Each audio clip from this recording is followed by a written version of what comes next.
Друзья, всем привет! Мы на канале Найза ТВ, и сегодня у нас разбор карда. Разбираем кард совместного турнира Найза и AMC Fight Nights. Турнир, на самом деле, очень даже интересный. 3 титульных боя. Есть большие звезды Казахстана, есть большие звезды и просто мировых промоушенов. Обо всем этом сегодня мы с Сериком Новяном поговорим. Серик, приветствую. Приветствую. Рад тебя видеть, Миша. И я думаю, мы все очень ждали именно этот турнир. Совместный. Есть такое выражение. Мы так долго ждали. Есть и хорошие новости, также есть неутешительные новости. То, что мы сейчас будем с тобой обсуждать, я думаю, мы сможем очень много интересного рассказать. Да, начать можно прям с самого начала карда. По сути, все поединки бойцов, здесь нету прям таких дебютантов. Все ребята либо уже дрались в лиге Найза, либо дрались в лиге AMC Fight Nights. Так что все бои, в принципе, интересные, с какой-то историей.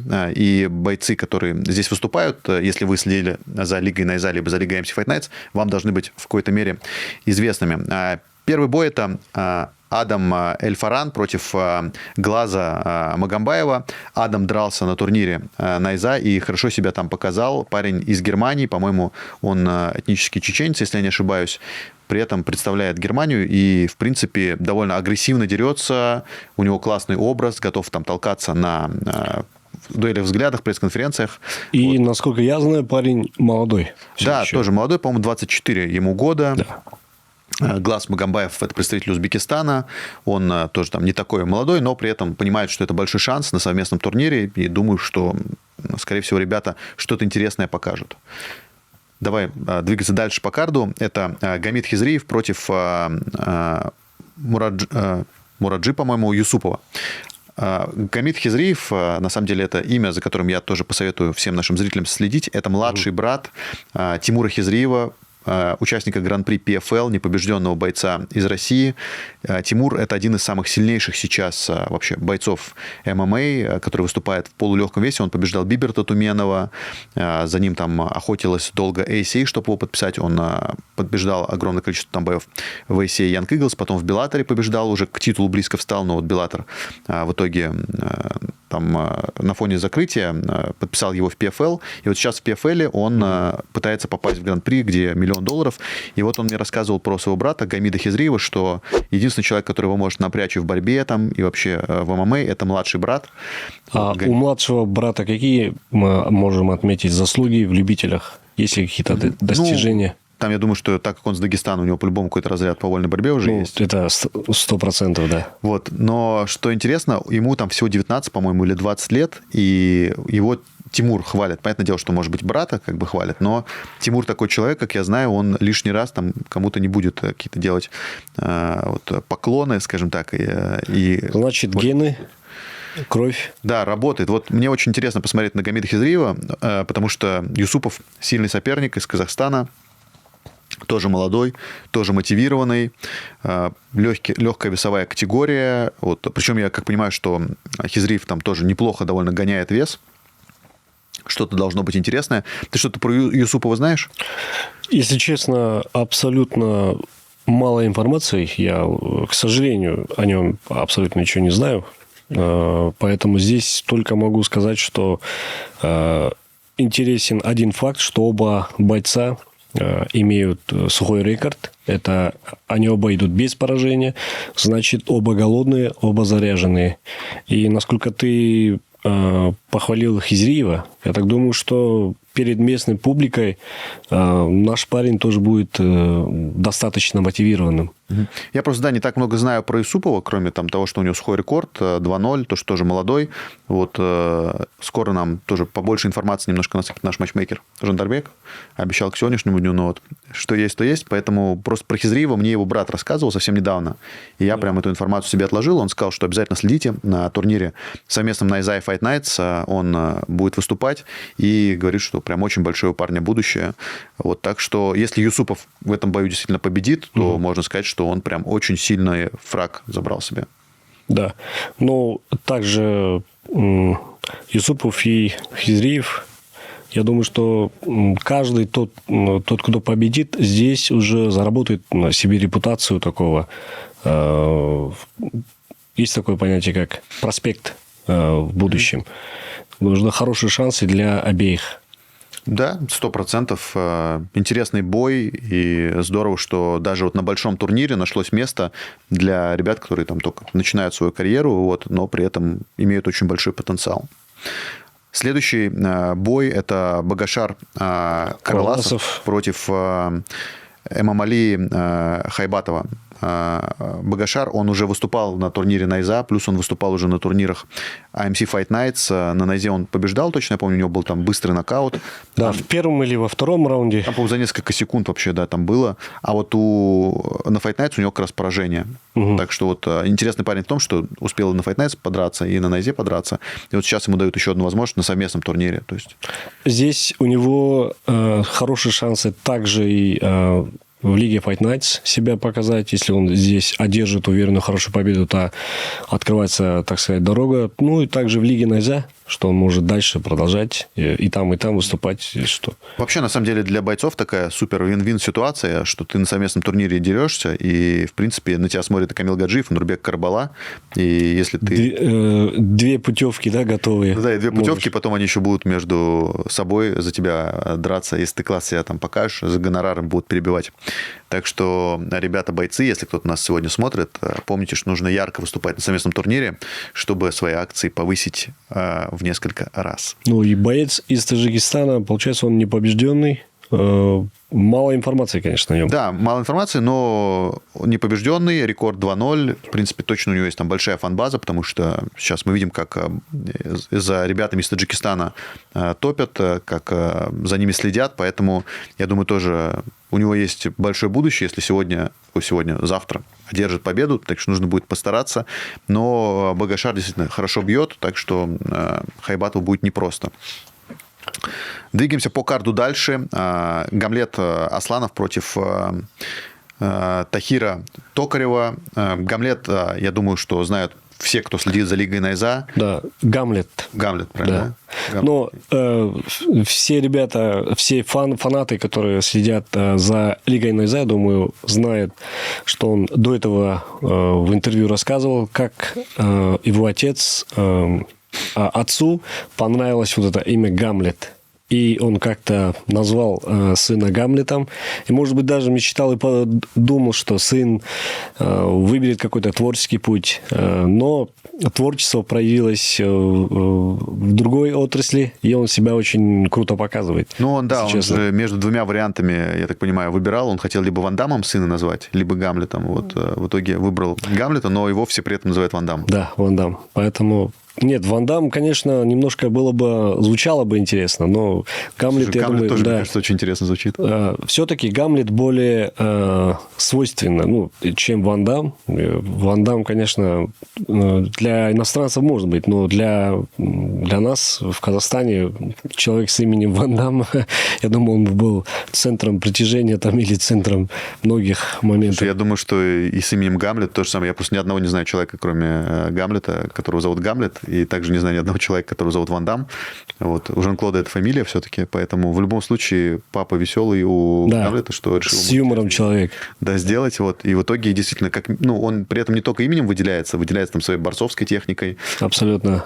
Достаточно ярко себя ведет. И после была история же, когда приезжали из России комментаторы, Давид Багдасарян и Олег Володин, и Гамлет отнял у Давида микрофон и вертушку хотел еще ему показать. Не видел? Было прикольно. Был момент, я нарезки видео именно смотрел, но вот парень только-только начинает набирать уверенность в том плане, что даже когда после своих боев дает интервью, также на октагоне какие-то перформансы, или как это можно назвать, я думаю, вот в разных моментах Гамлет начинает себя только проявлять. Я начинаю подозревать, что у него вот творческое вот это, что внутри скрывалось, проявляется сейчас помимо бойцовских качеств. Может быть, где-то он заиграет там на музыкальных инструментах в будущем, споет, как Казбек Сагын. В будущем от него очень много ждем, поэтому парень очень скромный, воспитанный и, безусловно, талантливый человек. Про скромность, наверное, я бы поспорил. Отнять микрофон у ведущего, это тоже не так. Я про скромность в обычной жизни, когда парень подходит, со всеми здоровается. Это, я думаю, самое такое лучшее проявление скромности человека в целом.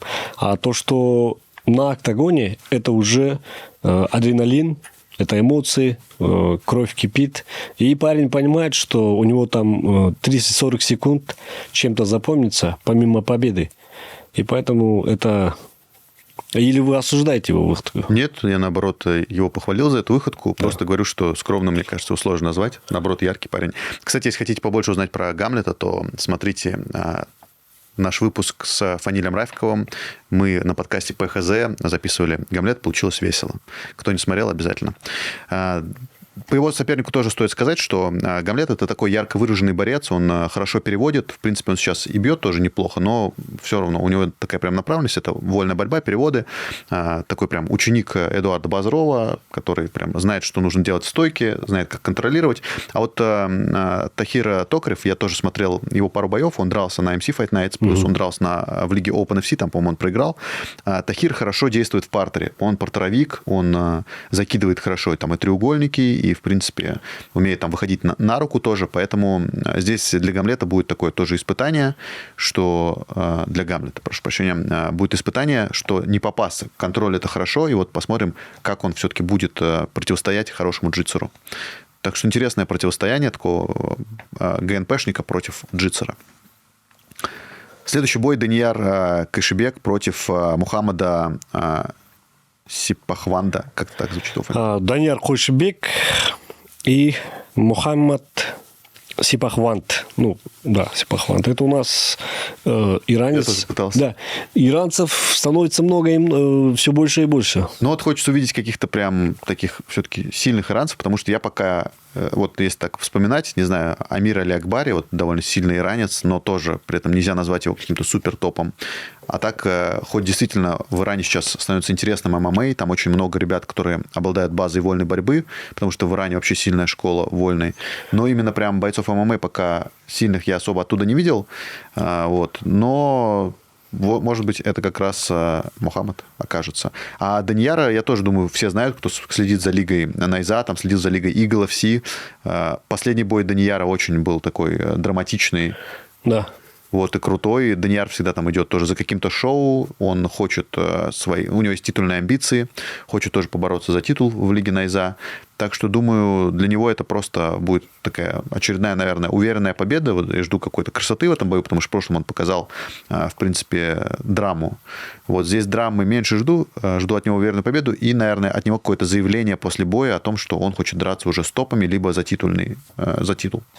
Да, здесь, я думаю, для Данияра тоже такой хороший шанс уже заявить о себе. Ну и, конечно, недооценивать также не стоит. Где-то иранцы бывают и с сюрпризами тоже.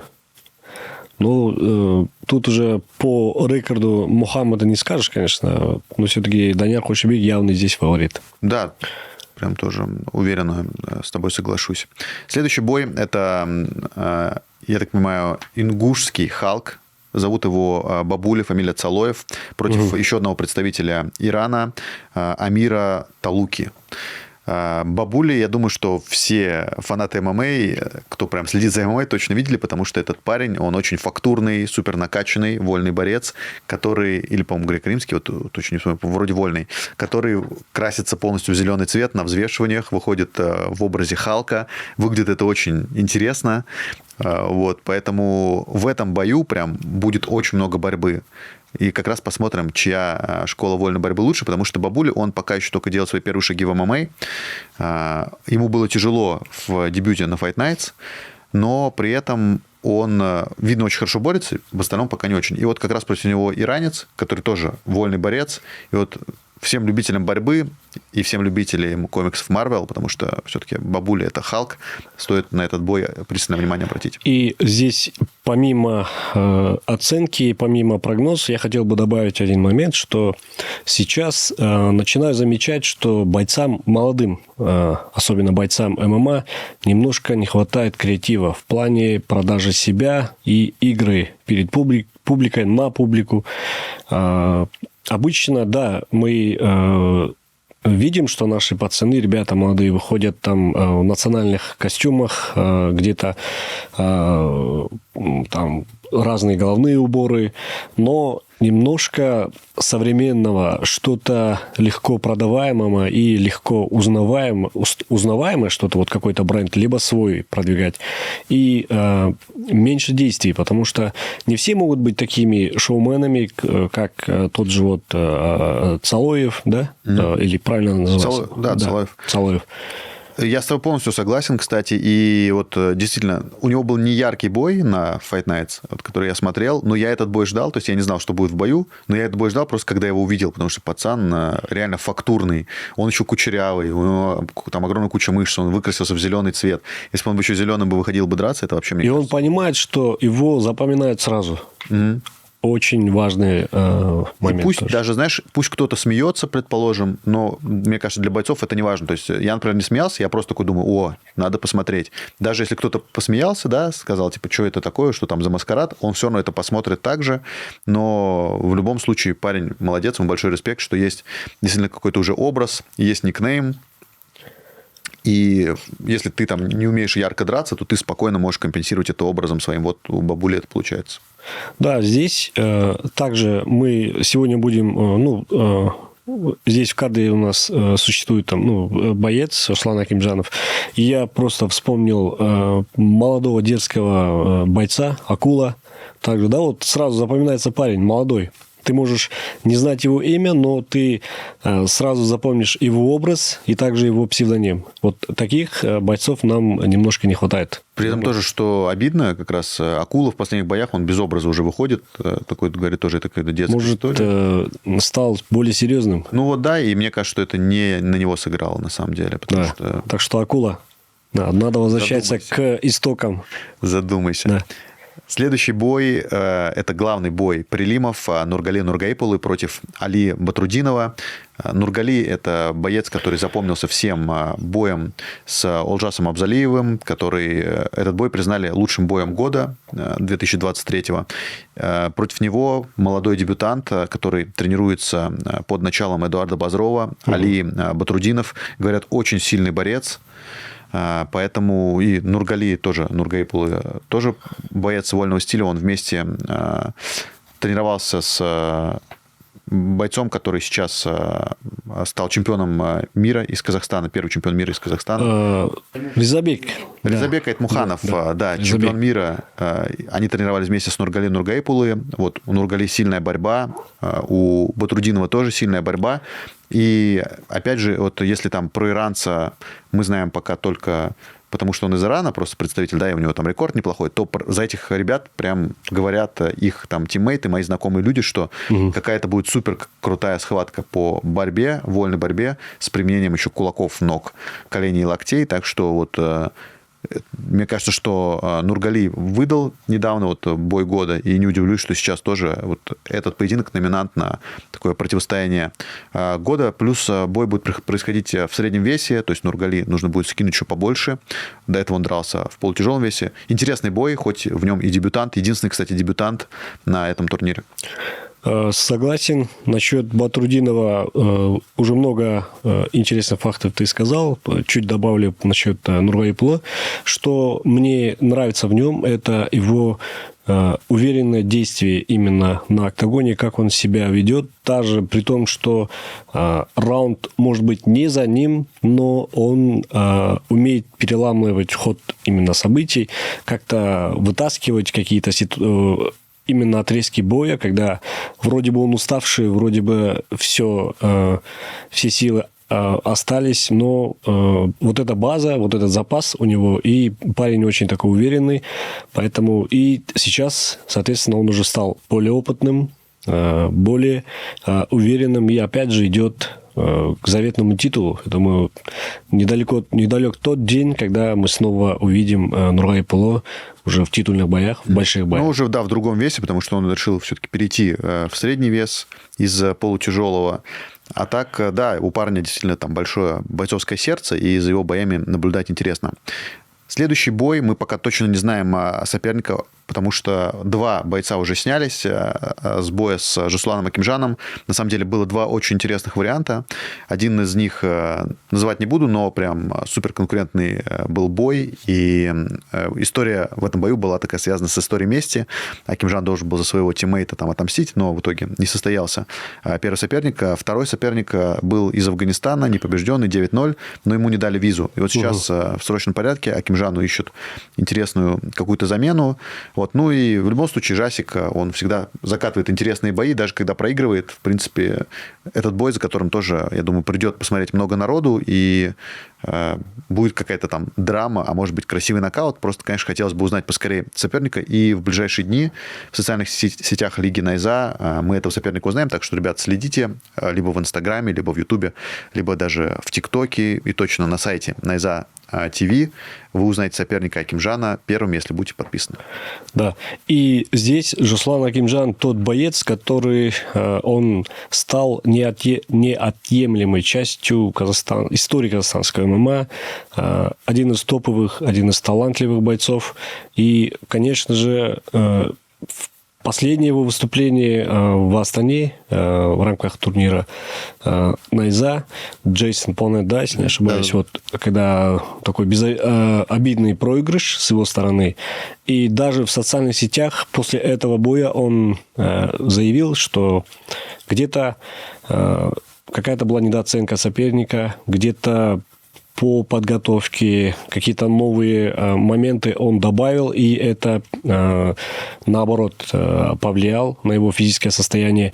Вот с учетом всего этого, я думаю, Жасулан Акимжан – это тот боец, который умеет делать выводы, который умеет перестраивать свое мышление, также подготовку. И здесь, я думаю, мы увидим один из ярких боев его, потому что возраст... Надо о себе также заявлять, и тем более это такой самый большой турнир, насколько я знаю, именно в этом году.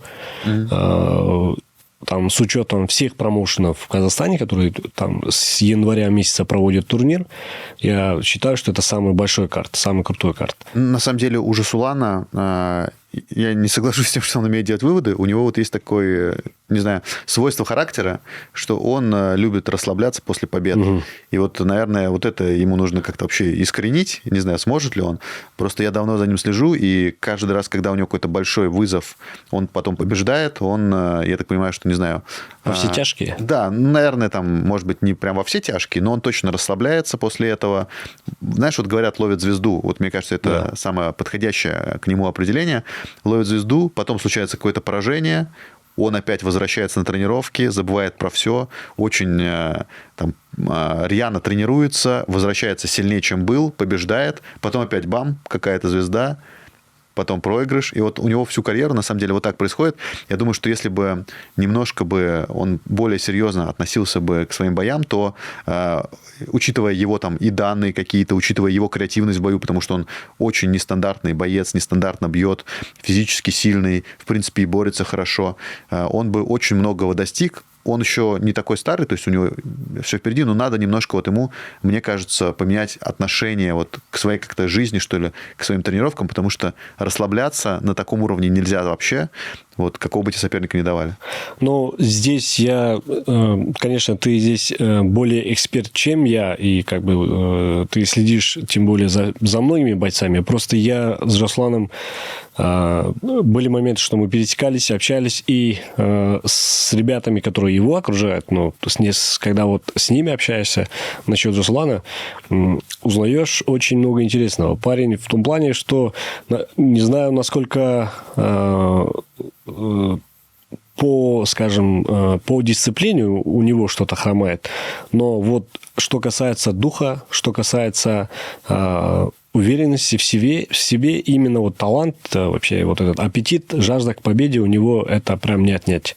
И я считаю, что это одна из самых важных качеств для бойца. И невозможно всю жизнь тренироваться, быть на слуху и всегда оставаться идеальным бойцом.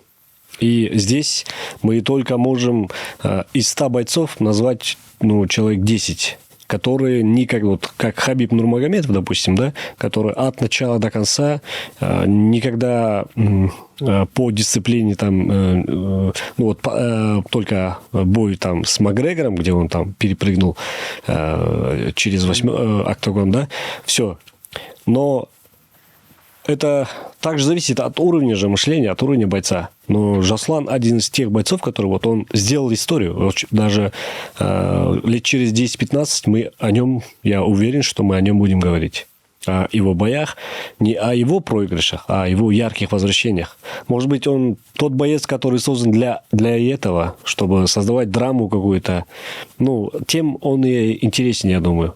Что я его не оправдываю. Да, Жаслан, тебе, вот, как специалисты говорят, там, по дисциплине, заметку себе поставишь обязательно. Но мы всегда за тебя топим. Да, к этому бою при этом он поехал прям тренироваться, сменить вообще, выйти из зоны комфорта и сменить окружение, что ли. Он поехал тренироваться в Алматы, он же в Астане вообще живет. Он провел большие тренировочные сборы в Алматы, отключился, я так понимаю, от всего, только тренировки. Правильно. Так что думаю, что мы увидим старого нового Акимжана, вот так вот скажем, который мотивирован и который понимает, что нужно побеждать, потому что действительно в ММА поражение может перечеркнуть огромную серию из побед. Согласен. Друзья, наша команда создает уникальный контент в рамках нашего промоушена. У нас происходит здесь интервью, снимаются подкасты, монтируется много-много видеоконтента. И видя, как многие из вас, которые посмотрели это видео, являются не подписчиками нашими, мы, конечно, хотим попросить вас, подпишитесь. Для вас это 5 секунд времени, даже можно сказать секунда. Но для нашей команды это очень большая награда от вас. Так что не жалейте комментариев, лайков и подписок. Ждем вас. Следующий бой – это экс-трехкратный чемпион лиги Найза Алиби Идрис против бойца из Бразилии Сантоса де Азеведо. Зовут как-то так. Я жду от этого боя бонус, если бонусы будут, конечно, за нокаут вечера, потому что Алиби Идрис очень яркий боец, который прям каждый раз феерит в лиге Найза. Лига Найза вот его взрастила, и хочется его уже видеть реально там в сильнейших лигах мира. Вот. Просто это не так там просто для него будет сделать, потому что 57 в UFC там и так много бойцов из Казахстана уже. Вот в 61 тоже есть бойцы из Казахстана. И в любом случае Алиби выделяется своей яркостью, своими нокаутами, вертушками. И тоже надеюсь, что с Сантосом он покажет что-то там невообразимое, потому что, собственно, ради этого его ставят там в мейн-карды, этого от него все ждут. И плюс, что важно, это будет его 10-я победа, а 10-0 это уже прям серьезно. Да, Алиби Идрис, мы, конечно, желаем этому парню все-таки быстрее попасть в более топовые, в более такие авторитетные мировые лиги. И, конечно же, номер один вариант – это UFC. Очень много об этом говорили, писали, обсуждали. Я, насколько понимаю, первая проблема – это виза, насколько мне известно. Может быть, есть какие-то еще другие проблемы, но с его, с его ярким выступлением, он как минимум участник лиги One FC, да, вот именно в этой весовой категории. И также в других лигах он может о себе ярко заявить. Ну, я бы вот на его месте, конечно, выбирал бы Штаты, потому что все равно как-то мне кажется, что... Судя по тому, как следят там за азиатскими промоушенами, это не тот уровень там, хайпа того же. Может быть, это и близкий уровень зарплат, но Алиби – это тот боец, который должен вот как-то на больших аренах там, в Америке вырубать кого-то с вертушки. Да. Вот. Просто нужно действительно, мне кажется, ему чуть пересмотреть там свое какое-то отношение, потому что в UFC не принимаются вот эти истории, я там не буду с братом драться. Тебе говорят типа дату, тебе говорят время, и ты должен драться и показывать яркий бой. Вот я думаю, что... у него была такая история? Ну, нет, просто мы с ним это обсуждали, он там говорит, я не буду с Асу никогда драться, например. Я не буду никогда драться с Азатом Максумом. Ну, что значит не буду? То есть, это UFC. Ну... Тогда не надо, наверное, в UFC, если ты не будешь, да, драться. То есть, там тебе не поставят такого выбора. Там всего 50 человек, и не так много боев. Да. Типа, на тебя не собираются делать. Там, ты не знаю, не какой-нибудь племянник Дана Уайта, чтобы на тебя делали ставку. Правильно? Вот, поэтому нужно, мне кажется, все это отложить. Это спорт. Алиби есть все, чтобы конкурировать в UFC. Да. Нужно только как-то правильно, мне кажется, цели расставить, приоритеты. Да, и... Опять очередной бонус. Думаем, что Алиби Идрис заработает, покажет нам класс. Да, может, квартиру выиграет очередную. Да. Вторая квартира. Да. Да. Уже, Желаю. может, дом дадут. Ну, пусть будет двухэтажный особняк, а я думаю, Алибей это заслужил. И также он хотел бы отметить, что он активно принимает участие именно в разных благотворительных акциях, активно пропагандирует именно здоровый образ жизни. Это один из тех бойцов, которые хорошо используют свои социальные сети и свою известность в этом направлении. И я хотел бы ему, да, также пожелать удачи, чтобы социальная его роль также росла, и участие именно в решении каких-то проблем, именно и в помощи. И Алибей, чтобы быстрее перешел в UFC, мы этого ждем. Да, это действительно хорошая история. Вот что он помогает, он продал свой пояс, по-моему, за несколько миллионов. Да, и это один из его таких поступков, которых мы знаем публично, и которых я абсолютно уверен, что очень много таких поступков, которых мы не знаем. Потому что там такая концентрация бойцов, которые друг друга учат именно быть активным, быть полезным обществу и быть патриотом. И здесь его старшие братья его как бы хорошо воспитали. Да, на самом деле, вот очень такая уважительная и спокойная команда. Вот Еркин Куш, Айбек Шокпутов, главный тренер. И действительно там ребята очень приятные все. Скажи, Шокпутов. Шокпутов. Да. Я говорю да, всегда? Ну, здесь немножко Миша все-таки научился. Я хотел бы его тоже Я стал похвалить. говорить, знаешь, Олжас теперь. Да, я хочу похвалить Мишу, что он начал все-таки произносить казахское «о» как «о». Олжас, да, это уже большой труд, потому что гражданину, который всю жизнь букву «о» произносил как «а», за короткое время перестроиться, я думаю, здесь... Бойцовское IQ. Да, сработает. бойцовское IQ. Зрители тебе здесь, я думаю, обязательно поаплодируют и поставят лайк. Я даже говорю Даурен. Даурен. Угу. Уже. Вот. Следующий бой должен был состояться за титул в полусреднем весе. Это Гасанов против Рузматова. Бой очень ожидаемый был. Вокруг него было очень много напряжения. Но так вышло, что буквально пару дней назад Самандар сказал, что снимается с боя по причине здоровья. Вот у меня нету точных данных, что именно случилось, но вот по причине здоровья он снялся. И на самом деле это грустно, потому что я этот бой прям супер ждал. Да. Оба непобежденные бойца. Была между ними какая-то искра, что не так часто бывает.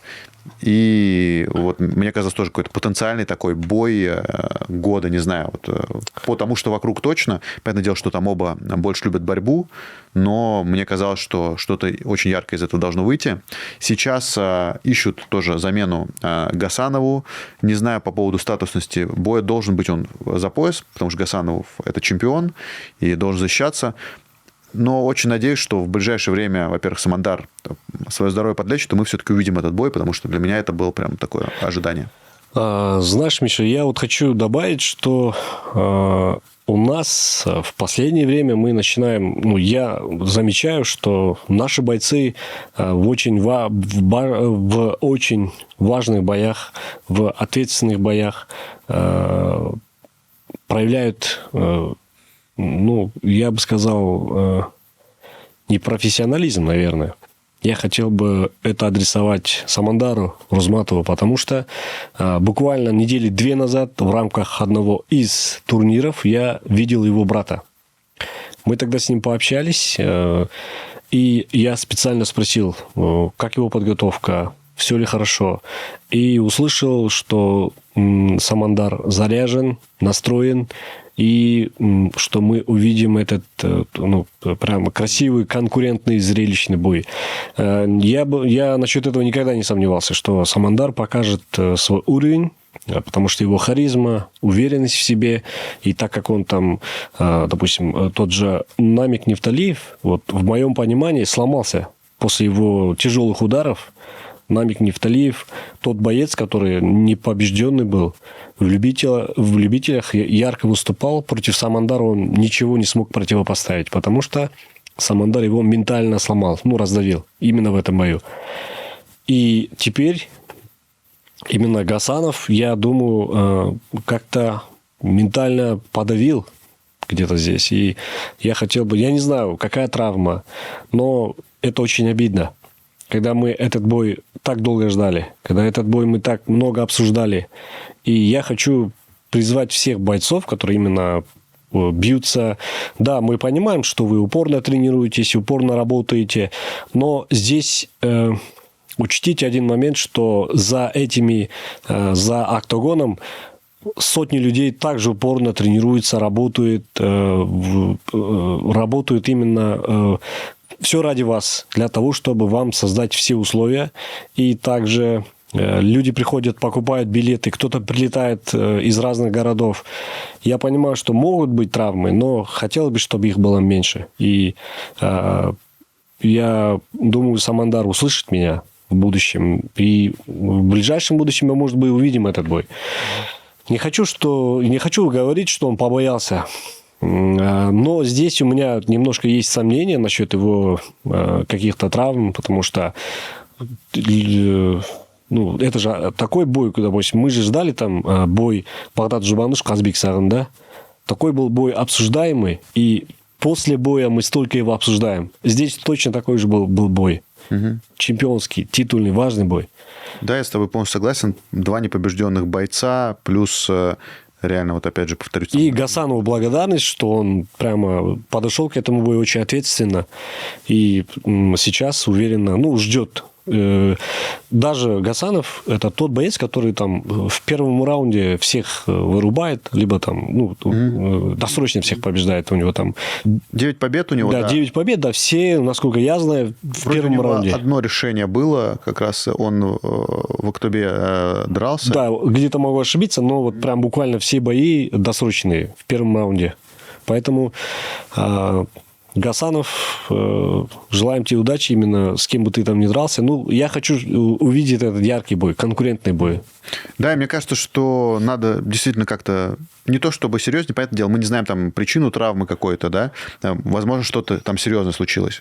Понятное дело, что ты там за все не можешь отвечать, но, наверное, когда у тебя такой важный бой, надо вот как раз фамилия Райфков дерется в главном бою вечера, когда ему сказали же, да, потом к этому бою просто, не знаю, в какой-то там обернись вот этот полиэтилен, потому что тебе там предстоит супер важный бой с Нариманом Аббасовым, нельзя получать никаких травм, нельзя там как-то, не знаю, участвовать в других соревнованиях, нельзя как-то расслабляться, потому что бой с Гасановым, Самандару, мне кажется, победа над Гасановым открыла бы просто нереальные какие-то двери вообще всюду. Он стал бы чемпионом, во-первых, Лиги Найза, он сделал же огромную карьеру, он из Гран-при попал, Найзы, в главные там бои вечера, титульные бои.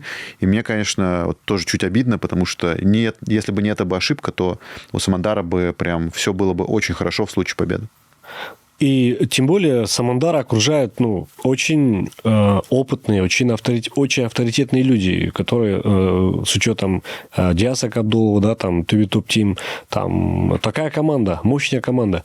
И я не сомневаюсь, что его подвели бы к этому бою прям в идеальном состоянии. Я считаю, что много моментов именно лично к Самандару относится, не к его команде, к его личности. Поэтому, если чем-то травмировался, конечно, мы желаем тебе удачи, чтобы ты выздоравливал быстрее, и мы ожидаем твои также яркие выступления. И еще одна замена в соглавном бою вечера. Изначально Магерран Гасанзаде должен был драться с Сабитом Жусуповым. Сабит Жусупов снялся с боя тоже по причине здоровья. Вот там как-то более детально нам не раскрывали причину. Да. Вот тоже максимально, наверное, такая обидная история, потому что Сабита, я уверен, многие ждали. Плюс бой за титул Fight Nights вот, на большом совместном турнире. Но на замену вышел Аслан Утигалиев, тоже такой боец, которого в Казахстане знают, боец опытный, там, возможно, да, не с самым лучшим рекордом, но боец, который может, на самом деле, показать конкуренцию и может всех удивить. Абсолютно согласен.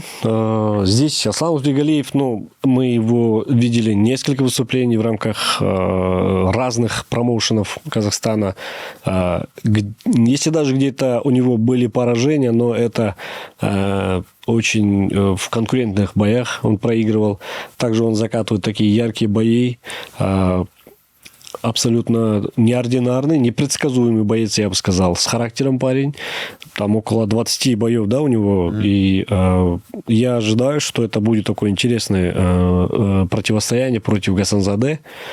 И желаем обеим бойцам удачи. Также здесь, опять же, обидно, что, ну, Сабитов почему-то два самых ожидаемых бойца снялись с этого карда, потому что мы все ждали этого, и я надеюсь, я верю в Фаниля, и я верю вот в Наримана Аббасова. Два самых ожидаемых бойца, все-таки для меня были самый ожидаемый бой, это Аббасов, Райфков, надеюсь, они не снимутся. Нет, вот мы сейчас говорим про тех бойцов, которые были ожидаемы все-таки, помимо Аббасова, Рафикова, ну, это понятно, главный бой вечера. Пока что все нормально. Я желаю, чтобы главный бой состоялся. И также обидно, конечно, что ребята... Ну, я вот этот момент понять не могу. Может, лиге надо какие-то штрафные санкции выводить. Может, какие-то пункты дополнительные к этому к договору, да, ну, к контракту включать, что ты, если... Ну, это же как-то надо доказывать, что ты травмировался. И как-то надо справку, я не знаю, там предоставлять. Наверное, что-то... Ну, я уверен, что точно что-то предоставляют, но действительно... Просто бойцы, мне кажется, не совсем понимают, сколько лига вложила. Вот действительно большой совместный турнир, на который там потрачено кучу денег на продвижение, там потрачено большое там количество денег на гонорары соперников. И, по сути, да, ты подводишь лигу, вот, наверное, так делать не стоит. Просто максимально пытайтесь, не знаю, как себя сберечь, не выступайте там параллельно на любительских соревнованиях, когда вас особенно ждет бой за титул. Ладно, там это там прилимов бы касалось, да, действительно, ребята в прилимах, возможно, у них есть там приоритеты какие-то, они могут расставить. Но тебя там ждет, не знаю, весь Казахстан, твой бой. Ты дерешься за титул, да, отстаиваешь там честь страны в каком-то плане. Я бы сказал, что ребята из прилимов, они более ответственно подходят. Мы сейчас не говорим, что ребята вроде как Самандар Рузматов, да, там Сабитов, они не ответственные, но где-то мне кажется, что они вот просто взять и за 2 недели до боя заявить, что ты травмировался, либо там чем-то переболел, чем-то заболел, и чтобы это повторялось снова и снова. Им тем более такой совместный турнир, это же не делается каждый день. Это сколько там, за полгода назад об этом, насколько я знаю, Нурбек Харабала говорил. Потом Камиль Гаджиев подтвердил этот бой. И как-то в социальных сетях об этом мы и начали активно обсуждать. И известно, что это сколько усилий, сколько ресурсов было вложено. И здесь, честно говоря, обидно. Вот как любителю ММА мне обидно. Да, то же самое. Я думаю, что нас поймут. При этом действительно болельщики. Там никто не отменял травмы, и мы понимаем, что, возможно, что-то действительно очень серьезное, но именно просто просьба какая-то, да, к бойцам. Пытайтесь вот исключить все лишнее, что не относится к бою, к титульному бою, потому что реально бои за титул ждут, и бои за титул очень важные как для вас, так и для зрителей, так и для организаторов. Ну, может, либо их просто взять и отвезти в Дагестан, да, там закрыть, отобрать телефон за месяц, там, за 2. И все.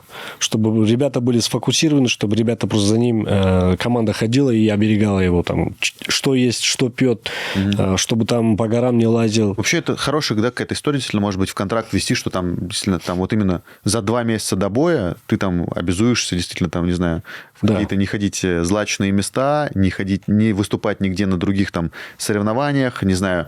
Не посещать какие-то публичные места, ну, вот, да, такое, места досуга. Я там понимаю, что это очень сложно, наверное, ограничить, да, так права человека, но у вас большая ответственность, ребят, вы деретесь за пояс. Соответственно же, гонорары, насколько я понимаю, здесь неплохие. Да, хорошие гонорары большие. Даже очень хорошие гонорары. И те ребята получают. И вот этот подход, честно, меня где-то... Я сейчас не говорю про тех двух, которые снялись с боя. Есть очень много было боев, когда снялись... непонятно из-за чего. Да, мы про саму концепцию... Все ссылаются там на здоровье, но иногда этот сам факт этого можно ставить под сомнение, что там за день до боя что может у тебя случиться со здоровьем? Может быть, все что угодно, конечно. Просто есть там пример хороший. Это Петр Ян, который всегда, несмотря на травмы, выступал всю карьеру профессионально. Его травмы преследуют. Причем травму он получал буквально за несколько дней до боев. Вот Жалгаз Жумагулов, он же выступал Жалгаз тоже, с травмированной рукой, да, вроде? Да. И вот да? Петр Ян тоже самое. Вот у него там... понятное дело, что там, может быть, это привело там, к какому-то поражению. Например, там с Мирабом у него были проблемы с двумя руками сразу. Да. Но и вот в последнем бою с Сон Ядонгом у него была там травма ноги. Он все равно вышел, закатил просто шикарнейший бой. По-моему, бонус за это получил и вернулся снова в рейтинге. Ну, прям высоко. И Шавхат, по-моему, предпоследний бой, да, что ли, Шавхат да? Тоже... Асу Алмабаев с травмой ноги. Но они скрывали, потому что они понимают, что это уровень UFC, что там ты... не использовать этот шанс, эту возможность. Я бы даже, знаешь, сказал, что это не уровень UFC, а, наверное, это уровень бойцов, которые понимают... Профессиональный подход. Да, профессиональный подход, что да, они, во-первых, там поставят лигу, второй раз им она может шанс не дать. Потом она может их еще тоже держать долго, если они сами снимаются с боев. И нужно как бы не только, чтобы тебя уважала лига, нужно и чтобы ты уважал лигу. Про это бойцы забывают, не надо забывать. Давай про главный бой вечера, бой, который должен был тоже давно состояться. Если говорить... это уже история. Да, про бой, который, к сожалению, слетел, но очень надеюсь, что в этот раз... Вот, не знаю, как-то хочется действительно замотать. Это третья или вторая попытка? Вторая попытка, но долго, да, к этому шли. Да. Хочется замотать Фаниля в поролон какой-то, Наримана в поролон замотать. Все, поставить их в какие-то коробки, там еще тоже с каким-то поролоном. Вот, и просто подождать до 18 мая. И 18 мая просто их открыть и говорить, все, идите, деритесь теперь. Вот, я очень... Надеюсь, что все будет с этим боем хорошо. Очень бой этот жду. Мне нравится, что в этом бою никто не верит в Фаниля Рафикова. При этом я понимаю, насколько он сейчас в хорошей форме. Думаю, что бой он даст. И хоть для многих там типа никакой интриги нету, для меня интрига есть. Есть история. Уверен, что будет на пресс-конференции тоже что-то сказано интересное. Плюс приедет Камил Гаджиев, он тоже как-то свои перчинки добавит в этот бой, потому что его, знаешь, всегда не хватает. При каких-то боях он умеет вот какой-то, знаешь, финальный, не знаю, лавровый листик положить, чтобы прям блюдо получилось идеальным. И вот с этим боем, я думаю, будет то же самое, когда он видит Наримана, когда он видит Фаниля, рядом с собой их как-то поставит, что-то скажет, и все поймут, что это очень крутой бой. Да, мы до этого увидели выступление Наримана Аббасова, если не ошибаюсь, Канбек Жанбекло, да, против... Вот он уверенно выиграл, показал. Но не сказать, что он был именно в этом бою в своем в идеальном состоянии, вот в идеальной форме. А этот бой другой уровень. И Нариман Аббасов – это тот боец, который... очень знаком именно казахстанским болельщикам, потому что против Адиля Буранбаева выходил, побеждал, Куата Хамитова побеждал. Плюс Нариман родился в Казахстане. Да, с учетом того, что наш, как бы, и наш, и азербайджанский, так сказать, боец.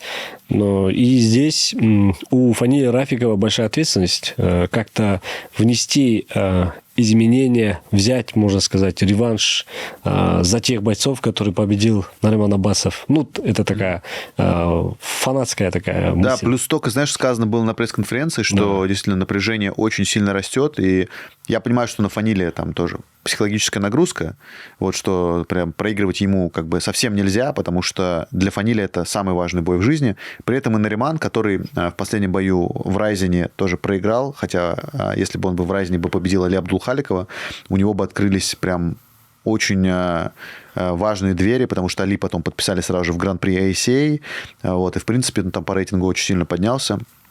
Хоть я там скептически там, к Fight Matrix рейтингу отношусь, но в любом случае. И для Наримана, то есть вообще там это поражение как бы нереально. И для Фаниля тоже это поражение нереально, потому что обоих будут жестко хейтить, если они проиграют, и обоих будут жестко хвалить, если они победят. Очень большие ставки, и этим тоже вот я люблю ММА, и мне нравится этот бой, потому что на кону мы как будто вот в таком казино, Один выставил все свои фишки, и второй тоже выставил все свои фишки на стол. И сидишь, ждешь. А заберет только один их. Да. А второй все потеряет. Что касается каких-то словесных обменов любезностями, здесь, конечно, Фаниль Рафиков для меня номер один. Он умеет говорить, он умеет продвигать, он очень активно в социальных сетях в последнее время активно слежу за его инстаграмом, что пишет, о чем пишет, как подходит. Фаниль в своем репертуаре, конечно, после последних там неудачных выступлений в промоушене там «Наше дело», он в последнем бою уверенно выиграл, показал, что он вернулся, так сказать, к победной тропе. И здесь ты правильно говоришь, что ставки очень большие. И именно такого рода бой я сейчас не припомню, когда в последний раз было именно в совместных турнирах в Казахстане. И поэтому я считаю, что этот бой уже входит, так сказать, в топ-10, даже в топ-5 самых ожидаемых боев, ну, в целом, там, за последние, может, 5 лет. Действительно, это уровень Наримана Аббасова, его вклад в целом там промоушену Fight Nights, да, что он как бы... Да, чемпион, который защищал свой титул, побеждал Шамиля Замурова, побеждал Марифа Пирая. Очень, кстати, да, очень много топовых бойцов. И сейчас как-то нелестно отзываются о его физическом состоянии, о его подготовке. Ну, вот некоторые болельщики, также эксперты говорят, что он, может, где-то ослаб и сдал. Ну, я не думаю, что Нариман Аббасов это тот боец, который, может, там легко сдастся. Он всегда, у него какой-то про запас и запас есть. Вот, да, подтверждая твои слова, даже когда Нариман проигрывал, он показывал всегда бой. Это боец, который там ментально как не надламливается, который до конца дерется, что вот на Dana White Contender Series, хоть он проиграл Бонфиму, он там до последнего дрался, что с Али Абдулхаликовым он показал очень конкурентный бой, и тоже нельзя сказать, что там его переехали. То есть, да, он проиграл, но проиграл в конкурентном бою. И хотел бы добавить, что это тот бой, который, даже если один из них проиграет, это тот бой, где мы можем ждать реванша. Абсолютно заслуженно, абсолютно оправданно. Какая бы сторона ни победила, тот же Фаниль может запросить. И тот Надо же... на бой посмотреть, то есть, действительно, там, если... Ну, здесь, да. И вот твои предположения, допустим... Вот там 3 ключевых фактора и 3 самых, не знаю, там преимущества Наримана Аббасова. Вот, по-твоему. Ну, очевидно, там, да, все уже действительно знают, как Нариман дерется. Его самая сильная сторона – это темп. Он умеет им управлять, умеет правильно дышать, распределять какую-то свою энергию. Первый раунд он набирает темп, во втором, в третьем он его держит на уровне, чуть-чуть, да, наращивает, но уже именно просто держит на высоком уровне темп, то есть в первом именно у него такой взлет темпа, и вот многие просто выдыхаются в первом раунде, ко второму, к третьему. Это же 5-раундовый бой у нас, да? К второму, там, к третьему уже даже не дышит, а тут 5 раундов, то есть еще больше ставки. Фаниль это все точно понимает.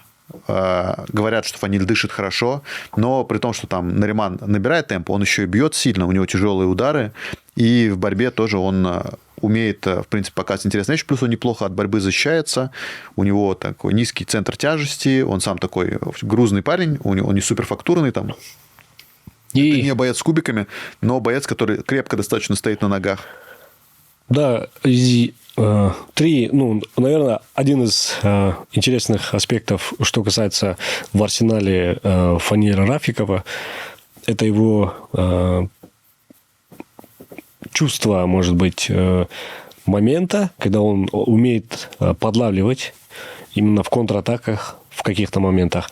Здесь Нариман все-таки в силу того, что он фаворит, он будет действовать под первым номером в начальных раундах. Я думаю, Фаниль будет в ожидании. Но все-таки именно на сближении, с учетом того, что у Фаниля руки чуть длиннее, и вот эту дистанцию Фаниль, я думаю, грамотно будет использовать. Также тайминг у него очень даже неплохой. И я думаю, что начальные раунды я ожидаю бой в стойке. А потом уже борьба, ну, это и у того, в принципе, хватает. Ну, конечно, борьба Аббасова на высоком уровне.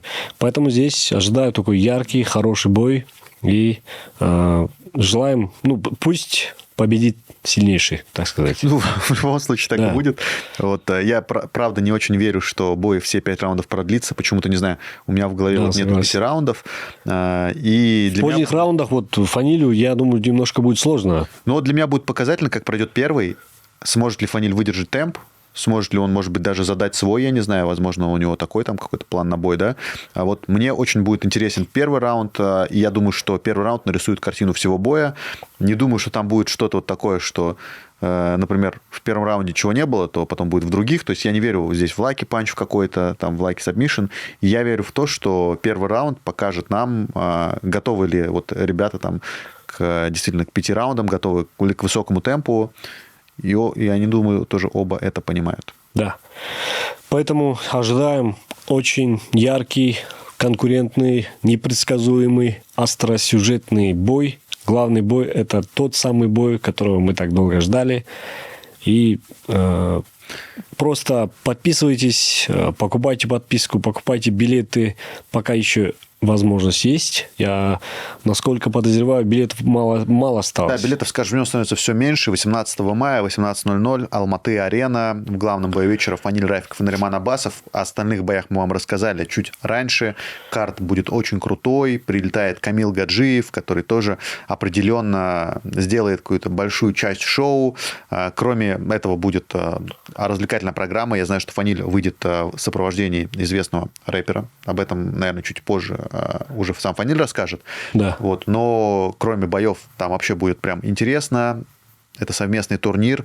Один из главных турниров в Казахстане этого года. Так что обязательно приходите с друзьями. Билеты практически на всех билетных агрегаторов, которые существуют. Это и Тикетон, и заказ билетов. Все, что вообще есть, что продает билеты. Наверное, что-то сказал, чего не существует. Да. Потому что, слышу, смеется наш режиссер Айгерим. Но все места, где продаются билеты там присутствуют. Так что вы их покупайте. Если вы хотите посмотреть трансляцию этого турнира, то ее можно посмотреть, как и обычно, на сайте Найза ТВ. Там можно смотреть трансляцию, голосовать за любимых вами бойцов и делать много еще чего интересного. Не забывайте про наши соцсети. Это и YouTube, на котором вы сегодня нас с Эриком смотрите. Это и TikTok, на котором тоже есть нарезки боев, всякие лучшие моменты и всякое веселое и интересное из мира ММА и Найзы в частности. Наш Инстаграм, тоже там свежие новости. Вот все вот это вот. Подписывайтесь, покупайте билет, приходите и услышите наши с Эриком, возможно, приятные кому-то голоса. Да, я думаю, для кого-то приятный, для кого-то, может быть, неприятный, но все-таки мы посчитали нужным, что это нужно сказать. Мы абсолютно нейтральная сторона.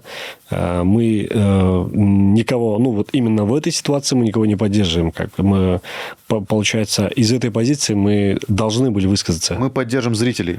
Да, конечно, мы на стороне фанатов. Мы те же фанаты, как и наши зрители. Да, и по поводу неприятности наших голосов, если вам они не так нравятся, вы можете просто сделать потише. Бои компенсируют отсутствие даже наших голосов или даже неприятность наших голосов. Бои очень крутые. Наши голоса неплохие в целом, да? Так что смотрите турнир совместный Найзы и Fight Nights. Приходите. Откуда информация, что... разные же пишут. Нет, почему говорят, что у тебя голос плохой? Бывает. Бывает. Я не знаю даже. Лично в моем опыте не было такого, чтобы мне писали, что голос плохой. А писали, я читаю комментарии, когда говорят, допустим, когда мы комментируем бои, где-то можем ошибиться, где-то какая-то абсолютно ненужная информация, где-то... Но мы растем всегда... Вместе с лигой, с каждым турниром мы работаем, мы изучаем.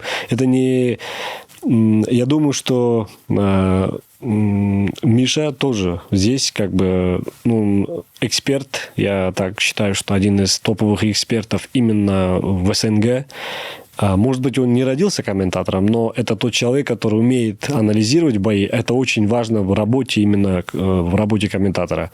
Поэтому тоже, пожалуйста, давайте более как-то гуманнее, что ли, относиться. Нет, я к тому, наоборот, что...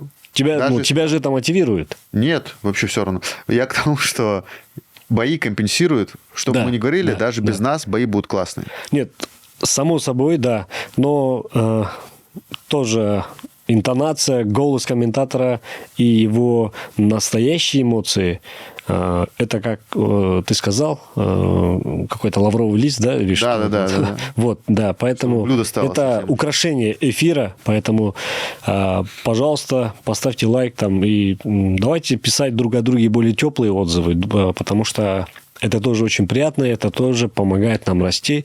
Ардақ достар, Найза ТВ, 18 мамыр, Алматы арена. Өте айтулы турнир, Найза және Fight Nights Global бірлескен турнир, басты жекпе-жек Нариман Аббасов және Фанил Рафиков. Сіздер күткен тартысты жекпе-жек кеші алдарыңызда. Асығыңыздар. Всех ждем.